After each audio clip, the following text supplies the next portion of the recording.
Real estate customers అందరికి కూడా నమస్కారం.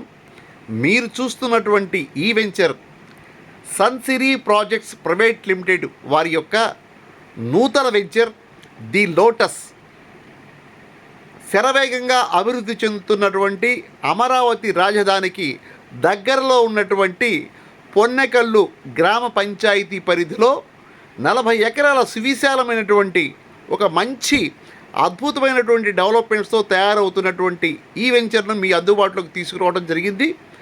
ఈ వెంచర్లో జరగబోతున్నటువంటి మా తాలూకా డెవలప్మెంట్స్ 40 ఎకరాల సువిశాలమైనటువంటి ఈ వెంచర్ చుట్టూ 7 feet height compound wall, 3 feet height ఆ పైన సోలార్ ఫెన్సింగ్ తోటి, వెంచర్ చుట్టూ 10 ఫీట్ హైట్తో ఉన్నటువంటి మంచి భద్రతా వలయం, అలాగే వెంచర్ ఎంట్రన్స్ ఆర్చ్ చాలా గ్రాండ్గా ఇవ్వబోతున్నాము.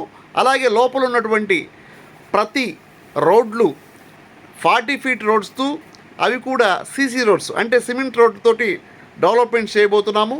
అలాగే వాటర్ ప్రతి ఫ్లాట్కు వాటర్ ట్యాప్ కనెక్షన్తో పాటు water over head tank, electricity, greenery, అలాగే చిల్డ్రన్స్ పార్క్, వాకింగ్ ట్రాక్, అదేవిధంగా 1 ఎకరం సువిశాలమైనటువంటి ఏరియాలో రిసార్ట్స్ ఏర్పాటు చేయడం, అదేవిధంగా వెంచర్లో ఉన్నటువంటి అన్ని ఫ్లాట్స్కు హద్దురాలతో పాటు మిడిల్లో నేమ్ బోర్డ్స్ ఏర్పాటు చేయటం, అలాగే ఈ వెంచర్లో అద్భుతమైనటువంటి మంచి ఒక ప్రతి ఒక్క కస్టమర్ కూడా ఇష్టపడేటువంటి విధంగా వెంచర్ని అందంగా రూపుదిద్దడంతో పాటుగా ప్రతి కస్టమర్కు రీజనబుల్ రేట్లో, అంటే ముఖ్యంగా మిడిల్ క్లాస్ కస్టమర్స్కు రీజనబుల్ రేట్లో ఈ యొక్క వెంచర్లో ఫ్లాట్స్ దొరకడానికి కావలసినటువంటి విధంగా ఇక్కడ ప్రైజ్ను కూడా ఏర్పాటు చేయటం అయింది.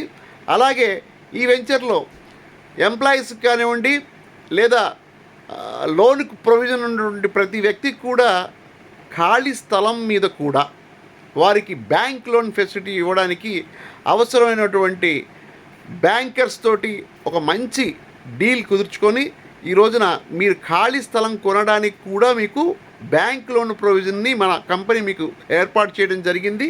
అదే మాదిరిగా ఈ యొక్క వెంచర్లో ఇప్పుడు మనం ఓపెనింగ్ ఆఫర్ కింద ఇస్తున్నటువంటి ప్రైస్ చాలా రీజనబుల్గా ఉంది. తక్షణమే మీరు ఈ యొక్క వెంచర్ని చూడాలనుకుంటే కింద స్క్రోల్ అవుతున్నటువంటి నెంబర్ని కాంటాక్ట్ చేయండి. సైట్ విజిట్కి రండి. సైట్లో ఉన్నటువంటి ఆ యొక్క డెవలప్మెంట్స్ అన్ని గమనించండి. అన్నీ నచ్చిన తర్వాతే మిగతా విషయాలు మాట్లాడుకుందాం.